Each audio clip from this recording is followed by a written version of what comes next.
Hello everyone, आप सभी कैसे हैं। तो आप सभी को हम अब गद्यांश और पद्यांश को एक ट्रिक की तरीके से बताएंगे। आपको गद्यांश पद्यांश हम हल करवाएंगे और इसमें हम देखेंगे कि गद्यांश और पद्यांश में हम कैसे जल्दी क्वेश्चन को कर लेंगे, क्योंकि हमारा पद्यांश जो है वो बहुत बड़ा बड़ा देता है और गद्यांश भी आपका देता है।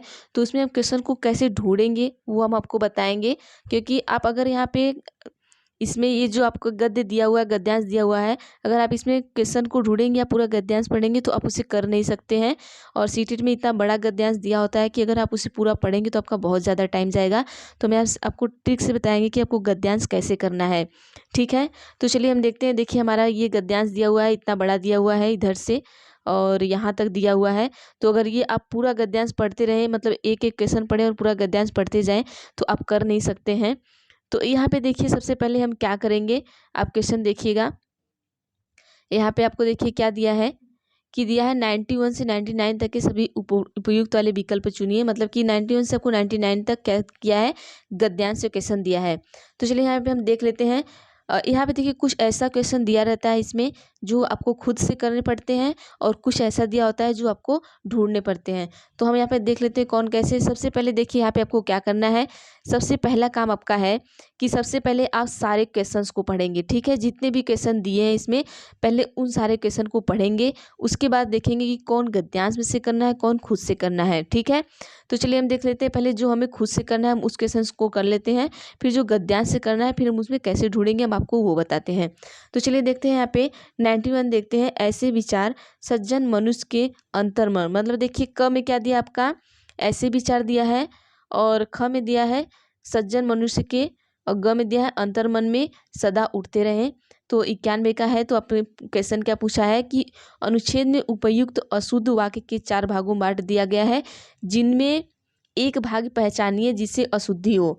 तो ऑप्शन नंबर 1 है ख, 2 है ग, 3 है घ, 4 है क। तो देखिए यहाँ पे ये आपको गद्यांश से नहीं मिलेगा, ये खुद से आपको करना है। ठीक है, तो चलिए यहाँ पे देखते हैं यहाँ पे क्या होगा। अब देखिए यहाँ पे क्या है कि अब इस लाइन को क्या करेंगे, आप पढ़ेंगे पूरी लाइन को। आप पढ़ के एक क्या करेगा, एक पूरे लाइन को पढ़िए और एक पूरी लाइन देखिए कि इसमें से कौन सा वाक्य जो है उसमें आपको सही से बैठ नहीं रहा है वाक्य। तो देखिए ऐसे विचार सज्जन मनुष्य के अंतर्मन में उठते हैं। तो यहाँ पे अगर हम सज्जन मनुष्य को हटा दें तो ऐसे विचार अंतर्मन में सदा उठते हैं। ठीक है, तो यहाँ पे ये आपका हो गया। आप यहाँ पे देखिए ये चीज़ें आपको गद्यांश में दी रहेंगी, लेकिन आपको ढूंढने की ज़रूरत नहीं है। आप ये अपने अपने मन से खुद से ये चीज़ों को कर सकते हैं। तो ख हमारा क्या होगा, गलत होगा। तो ऑप्शन नंबर 1 हमारा क्या हो गया, यहाँ पे 91 का सही होगा। ठीक है, तो चलिए हम देखते हैं नेक्स्ट, देखते हैं हमारा क्या क्वेश्चन नंबर 2 क्या है। देखिए क्वेश्चन नंबर 2 क्या है कि शेष शब्दों से भिन्न शब्द पहचानिए। तो ये भी आपका गद्यांश से नहीं है। तो आप क्या करेंगे, देखिए सबसे पहले हम क्या आपको बता रहे हैं, सबसे पहले आप पूरे क्वेश्चन को पढ़ेंगे। ठीक है, यहाँ पे देखिए जगह नहीं है तो हम ऐसे कर रहे हैं। तो आप यहाँ पे पूरे क्वेश्चन पढ़ेंगे। अब ये देखिए ये क्वेश्चन पढ़ रहे हैं, ये क्वेश्चन आपको क्या है, आपका व्याकरण से है तो आप हल कर सकते हैं। तो इसको हल करते जाइए आप। अब देखिए 92 का हल करना है। आप शब्द का भिन्न पहचानिए। तो क है, सॉरी 1 है सद्गति, 2 है सत्कर्म, 3 है सत्यवादी, 4 है सद्गुण। अब 92 में से आपको बताना है कि भिन्न शब्द कौन है। तो चलिए यहाँ पे हम आंसर देखते हैं। आपका ऑप्शन नंबर सी क्या है, सही है, बाकी के सब गलत है। ऑप्शन नंबर सी सत्यवादी क्या है, भिन्न है। क्योंकि देखिए इसमें सद्गति, इसमें इसमें क्या है, सत है। ठीक है, इसमें सत क्या लगा हुआ है आपका, इसमें सत उपसर्ग है, आगे लगा हुआ है उपसर्ग, इसमें भी उपसर्ग आपका सत उपसर्ग है, और सत्कर्म में भी आपका सत उपसर्ग है, और सदगुरु में भी आपका सत उपसर्ग आएगा। लेकिन सत्यवादी में आपका जो वादी है वो आपका क्या लगा हुआ है, यहाँ पे प्रत्यय लगा हुआ है। तो इसीलिए क्या है, ये सबसे चेंज है। तुम्हारा ऑप्शन नंबर सी क्या होगा, 3 क्या होगा, एकदम सही होगा। ठीक है, अब नेक्स्ट क्वेश्चन हम यहीं पे इसी तरीके से पढ़ लेते हैं। तो नेक्स्ट क्वेश्चन आपका क्या है, 93 देखते हैं। निस्वार्थ शब्द का उपयुक्त विपरीतार्थी शब्द है। ऑप्शन नंबर 1 है स्वार्थी, 2 है परार्थी, 3 है परोपकारी, 4 है निस्वार्थ। तो आपको इसमें से निस्वार्थ शब्द का क्या बताना है, विपरीतार्थी, मतलब इसका उल्टा बताना है। तो यहाँ पे चलिए देख लेते हैं आंसर क्या होगा आपका। तो आंसर आपका हो जाएगा निस्वार्थ का आपका होगा स्वार्थी हो जाएगा। ठीक है, अब नेक्स्ट क्वेश्चन पढ़ते हैं क्या है।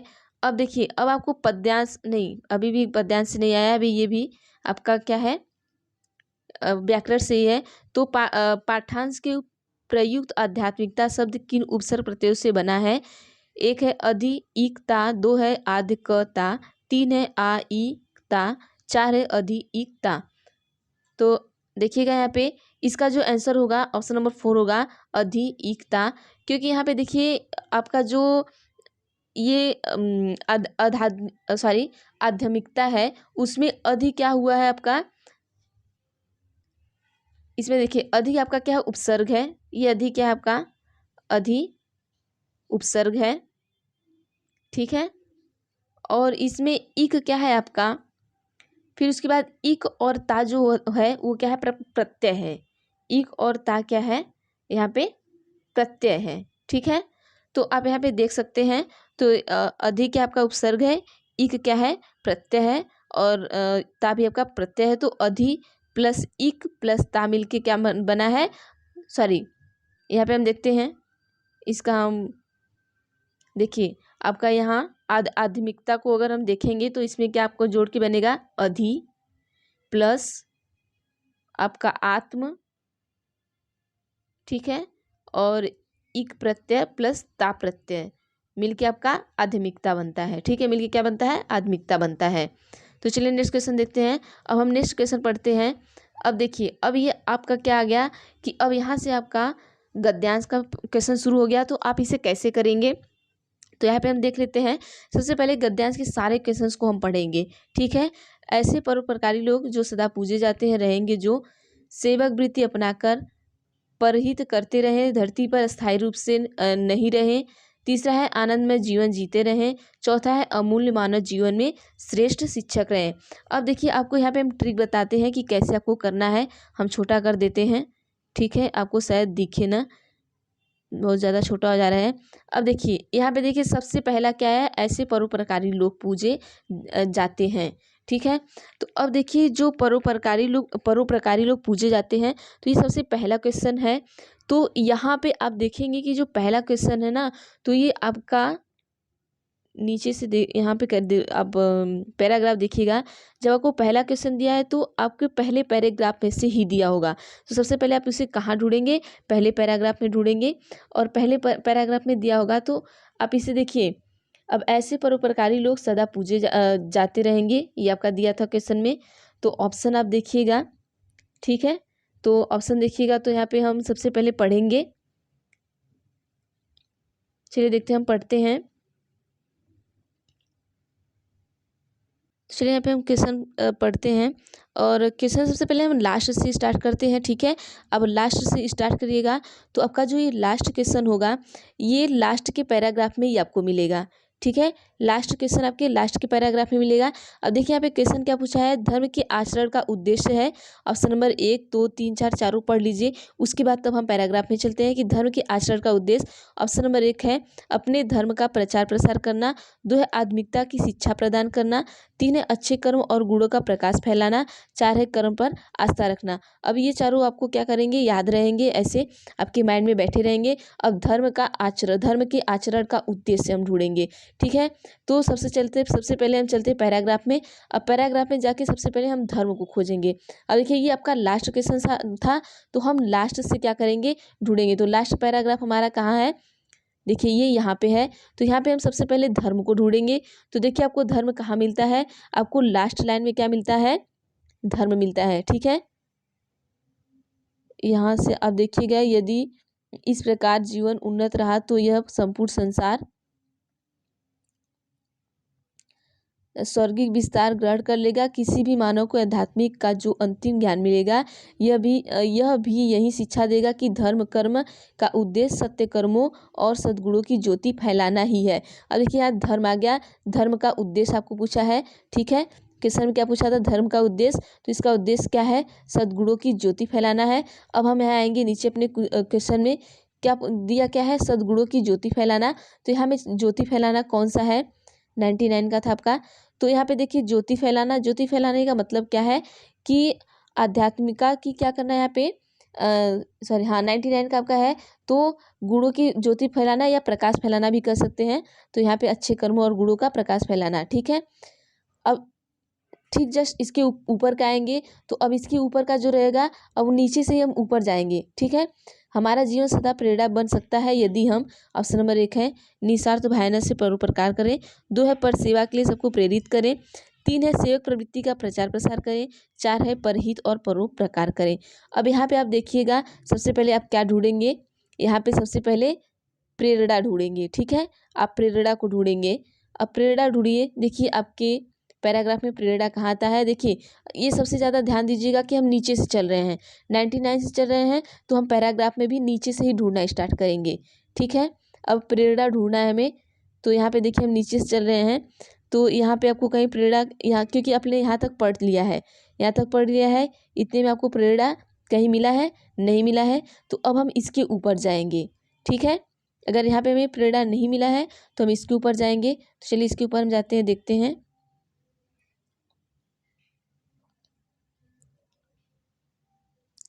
तो चलिए देखते हैं, क्वेश्चन नंबर क्या था, 98 था ना। तो प्रेरणा आपको ढूंढना है, तो प्रेरणा में आपका देखिए, आप यहाँ से अब पढ़ सकते हैं, नीचे से पढ़िएगा, नीचे से लाइन ऐसे एक एक देखते जाइएगा, आपको जहाँ प्रेरणा मिल जाए आप वहीं पे रुक जाइएगा। ठीक है, बस ऐसे ऐसे लाइन चेक करते जाइएगा, जहाँ आपको प्रेरणा मिले आप वहीं पे रुक जाइएगा। पूरा पढ़ना नहीं, आपको सिर्फ प्रेरणा को ढूंढना है।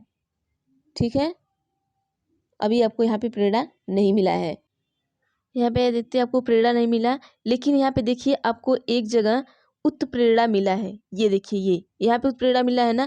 अब यहाँ पे उत्प्रेरणा आपको मिल गया, तो अब क्या करेंगे, अब यहाँ से पैराग्राफ शुरू से आप पढ़ना स्टार्ट कर देंगे यहाँ तक।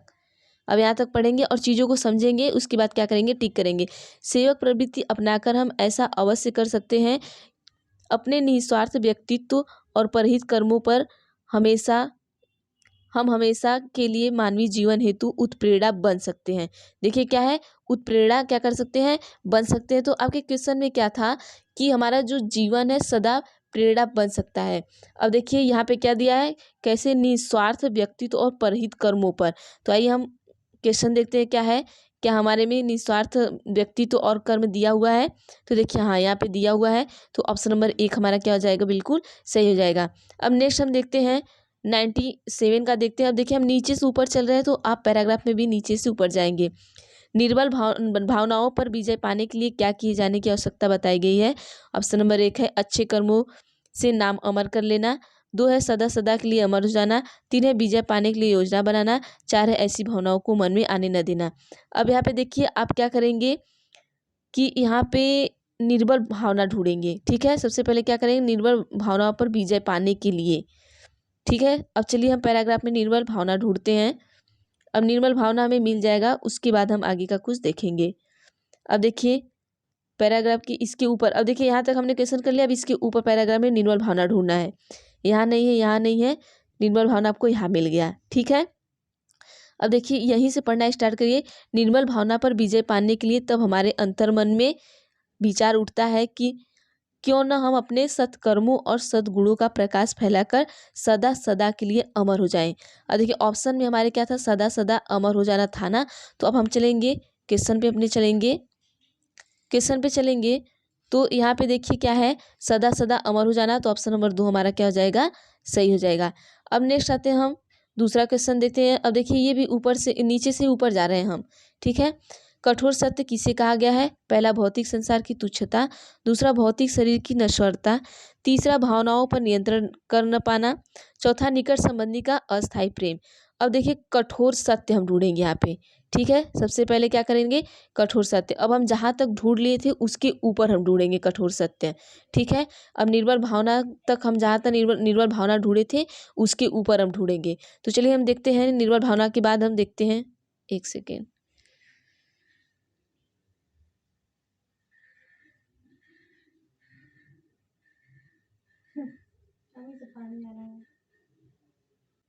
यहाँ पे देखिए जो कठोर सत्य है उसको हम ढूंढेंगे। तो देखते हैं हम कठोर सत्य को कैसे ढूंढेंगे। अब आइए नीचे देखते हैं हम सबसे पहले पैराग्राफ में। अब इसके नीचे वाले क्वेश्चन में क्या था, जो निस्वार्थ था उस सॉरी इसके नीचे वाले क्वेश्चन में क्या हमने ढूंढा था, निर्बल। निर्बल के बाद हम क्या करेंगे, कठोर। अब निर्बल के ऊपर ढूंढेंगे। ठीक है, निर्बल निर्बल कहाँ मिला था हमें, देखिए निर्बल आपको यहाँ मिला था। अब इस पैराग्राफ के ऊपर हम क्या करेंगे, कठोर सत्य को ढूंढेंगे। ठीक है, तो चलिए हम अब ढूंढिएगा आप सभी इसमें पैराग्राफ में कठोर सत्य। अब देखिए यहाँ पे देखते हैं, ऐसे देखते जाइए, बस ऐसे यहाँ पे ऐसे देखते जाइए। ठीक है, यहाँ से ऐसे करके देखते जाइए। अब देखिए ये मिल गया आपको कठोर सत्य, यहाँ मिल गया। अब यहाँ कठोर सत्य मिल गया तो अब इसको पढ़िए आप। ठीक है, यह कठोर सत्य है कि हम भौतिक रूप, वहाँ पे ऑप्शन में आपको भौतिक रूप आया था। ठीक है, भौतिक रूप से भौतिक रूप से इस संसार में सीमित अवधि तक ही रहेंगे। हमारी मृत्यु के बाद हमारे निकट संबंधी, मित्र, बंधु बांधव जीवन भर हमारे लिए शोकाकुल और प्रेमाकुल भी नहीं रहेंगे। अब आइए हम अपने ऑप्शन में आते हैं। ठीक है, अपने क्वेश्चन पर आते हैं। कठोर सत्य कहा गया है भौतिक संसार की तुच्छता, भौतिक शरीर की नश्वरता, भावनाओं पर नियंत्रण न कर पाना, निकट संबंधी, अस्थायी प्रेम। तो यहाँ पे कठोर सत्य किसे कहा गया है, अभी आप ऊपर पढ़े हैं तो वहाँ से देख सकते हैं कि भौतिक शरीर की क्या है, नश्वरता। ठीक है, क्योंकि वहाँ पे देखिए यहाँ पे क्या दिया था, एक सेकेंड आप देख लीजिएगा।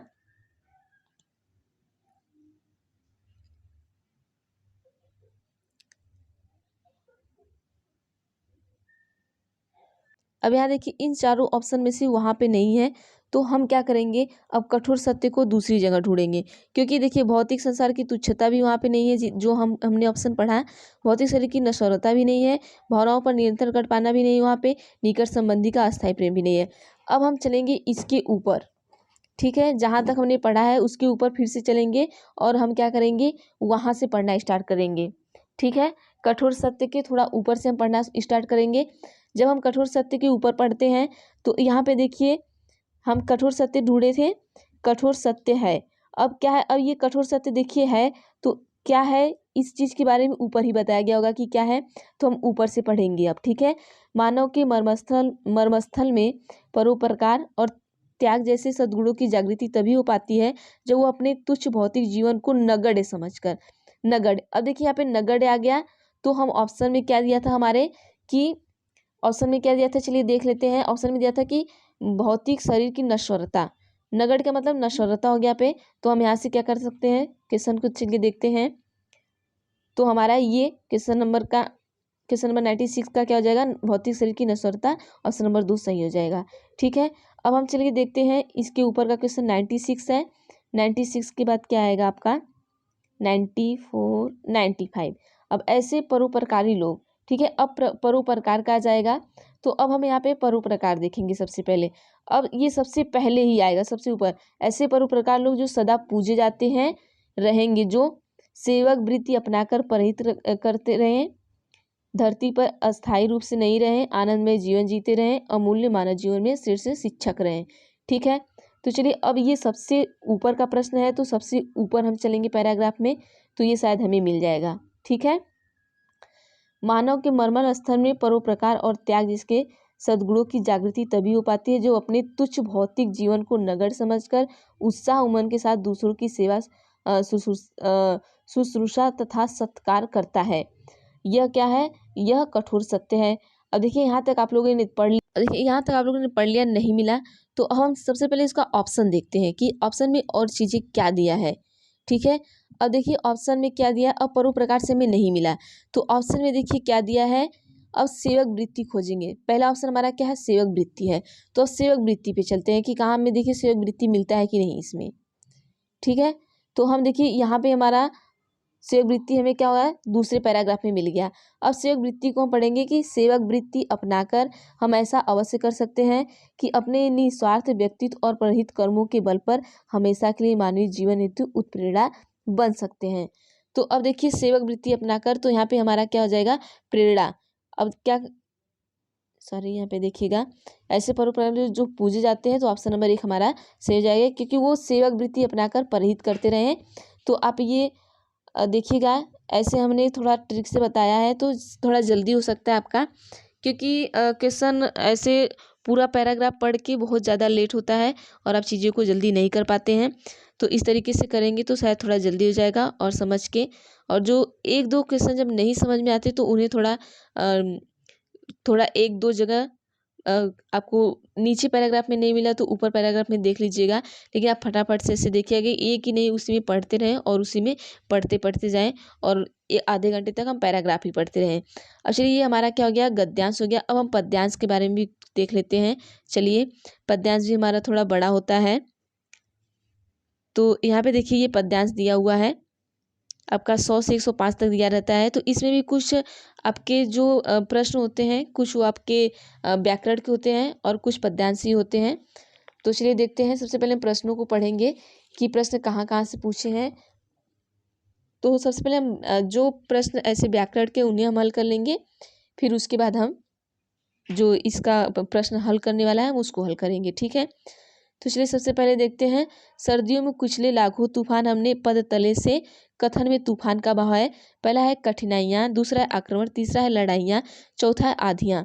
तो अब सबसे पहले हम यहाँ पे क्या ढूंढेंगे, लाखों तूफान हमने पद तले से, ठीक है, लाखों तूफान ढूंढेंगे सबसे पहले यहाँ पे। चलिए तो ऐसे नीचे से सबसे पहले ऊपर से देखते हैं, क्योंकि ये क्या है आपका ऊपर का क्वेश्चन है तो हम ऊपर से देखते आएंगे, ठीक है। तो यहाँ पे ऐसे देखते जाइए फटाफट से, यहाँ पे देखिए देखते जाइए ऐसे ऐसे करके। देखिए आपको यहाँ लाखों तूफान मिल गए।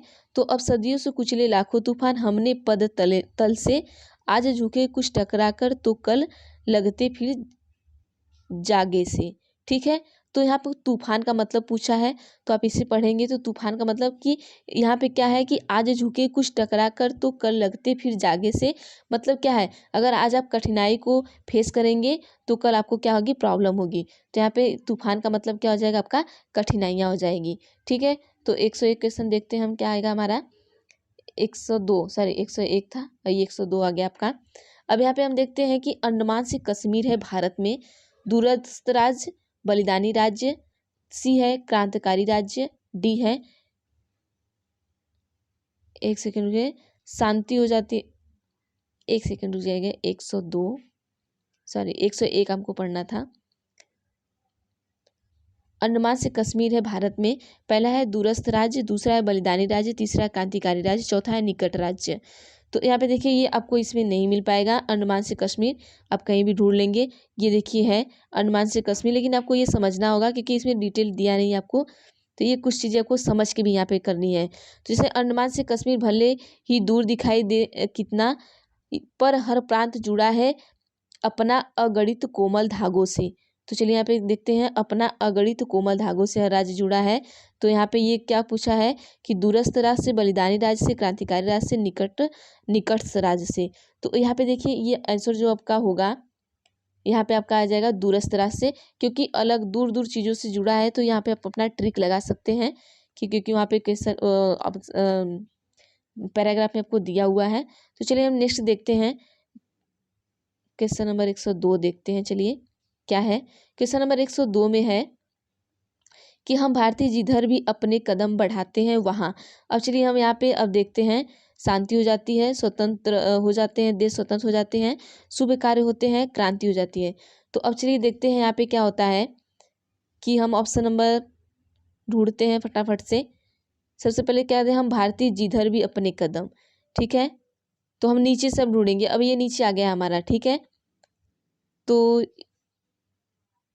यहाँ पे देखते जाइए, ये बहुत बड़ा नहीं है तो ऊपर से भी आप देखते जाइए, यहाँ पे देखते जाइए, हम भारतीय जहाँ पे हो आप रुक जाइएगा। अब देखिए यहाँ पे, जिस ओर बढ़ाए पग हमने हो गई उधर भू डौ मंगल, आज वतन के वाशिंदे हर चरण हमारा बादल। तो यहाँ पे हम भारतीय तो नहीं मिला। अब यहाँ पे फिर से हम क्वेश्चन को देखते हैं कि पूछना क्या चाहता है ये, हम भारतीय जिधर भी अपना कदम बढ़ाते हैं वहाँ शांति हो जाती है, देश स्वतंत्र हो जाता है, शुभ कार्य होते हैं, क्रांति हो जाती है।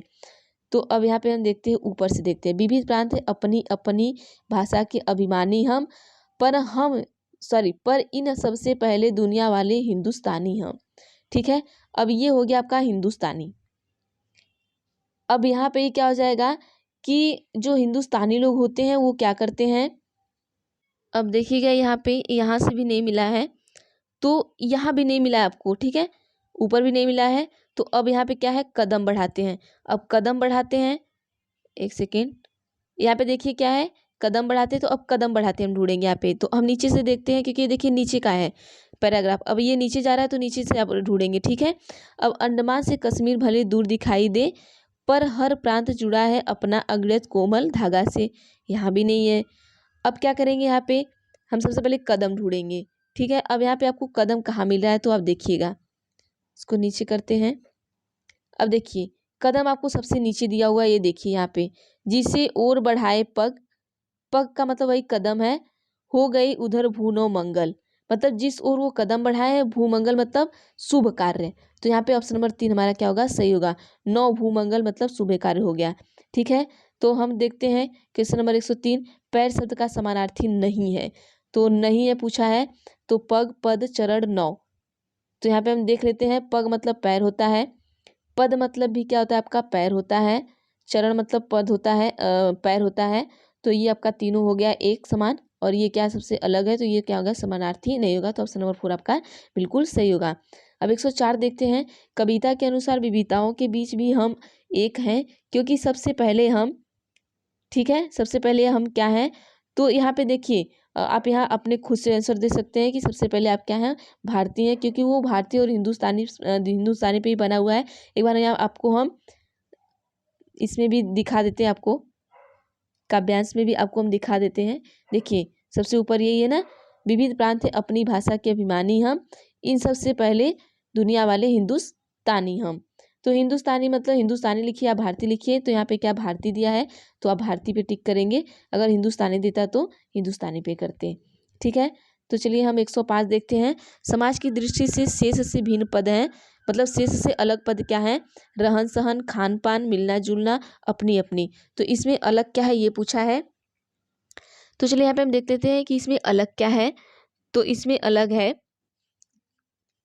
जो इसमें अलग है तो वो देखिएगा क्या है, कि इसमें देखिए जो अपनी अपनी है ये अलग है, ठीक है।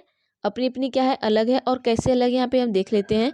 जो हमारा रहन सहन है, खान पान है, मिलना जुलना है, इसमें क्या है, योजक चिन्ह है, और इसमें योजक चिन्ह का प्रयोग किया गया है। और योजक चिन्ह के अलावा इसमें क्या है कि दोनों पदों के मध्य और शब्द न होकर भी क्या है, उपस्थित भी है, ठीक है। और शब्द योजक चिन्ह भी है, और है, मतलब रहन और सहन, खान और पान, मिलना और जुलना। लेकिन ये जो अपनी अपनी है, ये यहाँ पे क्या है, ये पुनरुक्ति है। क्या है आपकी, पुनरुक्ति है। तो ये क्या है, पुनरुक्ति की वजह से ये अलग है। खान पान, रहन सहन, मिलना जुलना, ये सारे एक जैसे हैं। तो वीडियो को लाइक कर लीजिएगा, शेयर करिएगा, और चैनल को आप सब्सक्राइब कर लीजिएगा, ताकि वीडियो नेक्स्ट आए तो हम आपको बताते जाएं। ऐसे ही हम आपको और भी पैराग्राफ बताते जाएंगे डेली डेली, ताकि आप जल्दी सीख जाएं कि पैराग्राफ को कैसे जल्दी करना है। तो चलिए आज के लिए इतना ही, थैंक यू।